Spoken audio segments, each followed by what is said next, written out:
How does it feel to hold that? I'm assuming you're starting to process it, but kind of take us through what is it like to see your accomplishment on that table? Yeah, it's been amazing. I obviously have so many memories already from the Olympic experience that I'm gonna take with me forever. But it's nice to have a little memento reminder of the whole thing, and yeah, it means so much to me to be able to bring one of those back here. So yeah, it's been incredible. What was it like to showcase what you can do on a stage that big?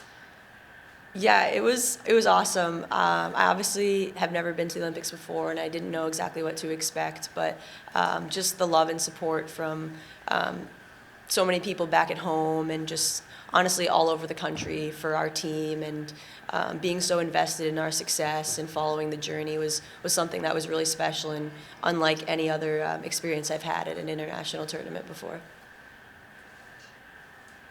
Aerin, you've been in such strong form for the last year and a half, it feels like. How cool was it to see that form continue on the international stage? And I would assume at some point you're like, wow, I kind of feel like I'm invincible right now. Yeah, I think especially at these Olympics, like our team was just so dominant, and they made my job pretty easy, honestly. Like playing so predictably in front of me, and just we were having so much fun. Anytime you get 23 of the best players in the world together, it makes your life so much easier. You can rely on your teammates for absolutely anything, and yeah, I'm really proud of how our group played throughout that whole tournament. Can you take me through the moment when Megan scored the goal and what it looked like from where you were? Yeah, so I couldn't really see the puck go in the net from where I was on the ice, but I obviously saw like the immediate reaction, the celebration in the crowd, and I just remember trying to like skate down the ice as fast as I could to hug my teammates and celebrate with them. And it honestly was like I couldn't even believe it that it had happened, but I was just so excited for our group and proud of Meg. She's incredible. Starting practice today with that recreation of that celebration, what did that feel like to be able to celebrate with your whole team out there? Yeah, it was a nice little moment with the team. I think this group has been so supportive of us while we've been gone. I have heard from almost all of them while we were away, and I know they've been watching the games and supporting us, and that means the world. And to get welcomed back by them, and all the excitement that they have for us, coming home with medals is so awesome, and that's also part of the reason why our group here in Boston is so special. Aerin, end of the third period of the gold medal game, obviously you get pulled so that you get like an extra skater. How was that nerve-wracking? Obviously, you had such a dominant performance, and now the turn on the line, you're sitting on the bench. It was only like 30 seconds of actually being there, but just what was that moment like to you? Yeah, I felt pretty calm on the bench. Like I looked over at my goalie partner and I was like, I think we're gonna score. Like I just had like this confidence in our team to get the job done, and there was no panic on the bench. I think when we went 6-on-5, everyone had a good feeling, and we had the puck in their zone, we had possession, and it was just a matter of making a play to the net, and that's exactly what happened between Layla shooting that puck and Hillary with the tip. And then I have never jumped so high as I did on the bench, so it was just incredible. And then we knew when it got to overtime that it was anyone's game, and we had the confidence to win it. Aerin, where were you when Nina scored for the team when you go for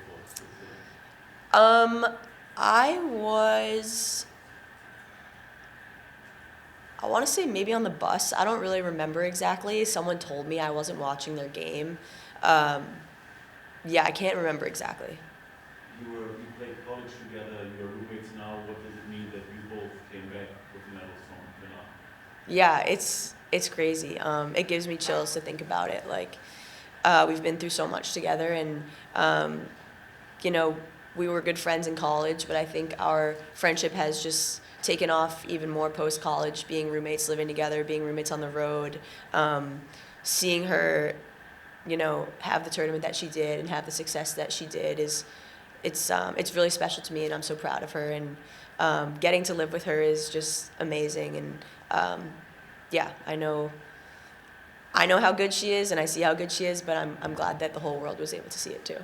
Did you also get a feeling how much she means for Switzerland? I mean, there are a lot of Canadian and American individual hockey players, but where does she stand in the rankings of Swiss female hockey players? Oh yeah, she's the best. I think in Switzerland she is just royalty, as she should be. So I was just incredibly happy for her, and she's one of the most humble people I know. So she probably will not take that fame, but it's true. She's royalty in Switzerland. Obviously, you made a lot of headlines for your play on the ice during the Olympics, but you also went very viral for your Instagram account, to your Caesar salads. What was that sort of like going on in the background, all that, and how it's been embraced by hockey fans? Yeah, it's pretty funny. I definitely wasn't expecting that when I went to the Olympics. It's just an account I've had for a while, something I like to do on the side. I'm a bit of a foodie, and I really like Caesar salad, and kind of started off as a huge joke, and obviously now people are taking a liking to it, so I think it's pretty cool. And I think a lot of us as players, we have personalities off the ice, so I think it's fun sometimes to like share with the world what we're doing outside of hockey. And I was able to speak with one of your teammates, Louise, while you were off, and she had mentioned that you make a pretty good Caesar salad yourself, and that you're kind of hiding that from everyone. Are you ever gonna show off show your recipe on that account and let everyone know how good you are at it? Yeah, I might think about that. Speaking of like the social media aspect, I feel like just someone like viewing everything online kind of gives them an inside look to what's like really going on, whether it's like at the games in the village. What is that kind of like from you guys' perspective? Like, does that kind of create a connection between the other athletes and from other countries and things like that? Yeah, I think so. I think like especially our team was engaging with social media with other U.S. athletes and posting TikToks and stuff like that. So I think, yeah, it's cool. It's definitely like videos, pictures you'll have forever, and you want to capture the moment. There's a lot that happens like in the village that people don't see, like what the food we're eating, where we're sleeping, and I think people are really curious about that stuff. So I think when you have the platform to share it, it's cool to kind of like give the world a look on the inside. Can you just speak to this kind of moment for women's hockey and the ability to play in front of a packed crowd in Italy and people in fleet jerseys being there, whatever, and how you guys the players can take this momentum back into the PWHL season with all this attention?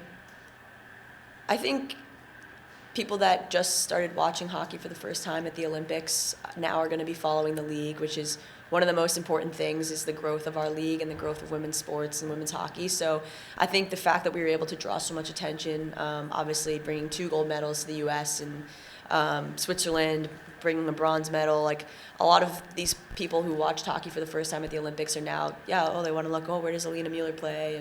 And they want to see and they want to continue to follow us. And I think that that's incredible. And I don't think they'll just be disappointed when they see the product on the ice with the PWHL. I think they'll be hooked. So hopefully we got a few more Boston Fleet fans. Aerin, the documentary with Gwen dropped while you were there, and then you guys set the record for I can't remember how long it was. What was it like getting to play with her again? Yeah, it's amazing playing with Gwen. We're super close friends, and we've been teammates for a while, and getting to experience the Olympics with her was a lot of fun. Being able to represent Northeastern on that stage was also an honor, and we weren't even aware of the shutout streak when it was happening. Like we weren't focused on that, and we were focused on just having fun, playing our best hockey, and winning. And it's obviously a cool stat, but yeah, we actually were surprised to learn of it ourselves. When the team was first announced and 2 of your 3 teammates were on the team with you, like, was there a moment between the 3 of you where you were like, I like our chances? Like, was there a sort of moment where ahead of time that you kind of knew that this was coming? Well, I think we've been building a lot of momentum through the rivalry series. The last World Championship in Czechia, our team has been getting better and better every showing, and I think that's just a credit to our preparation, our hard work, and like the coaching staff and executing the plan from them. So I think we knew we were in a really good spot, but obviously a lot of times it only comes down to that gold medal game when hopefully you're there. And I think it just goes to show how prepared our team was, how we handled the whole tournament, and just, really excited that we were able to, show off what we've been working on the last 4 years. And with 4 medalists on this team, you've obviously had this mid-season high of all highs. How are you going to take this momentum that you guys had at the Olympics and bring that to the season with the Fleet and try to make it run for the World Cup? Yeah, I think just picking up right where we left off before break, we were playing such good hockey. you know, we've been winning a lot of games and we've been having a lot of fun along the way. So I think just continuing to do those things, and now, yeah, the Olympics are over. It was a special time for a lot of us, but a lot of the girls that were here training were preparing for the rest of the fleet season. So we're just excited to get back on the ice with them. It's been incredible to be back these last couple days, and our first game back is going to be awesome.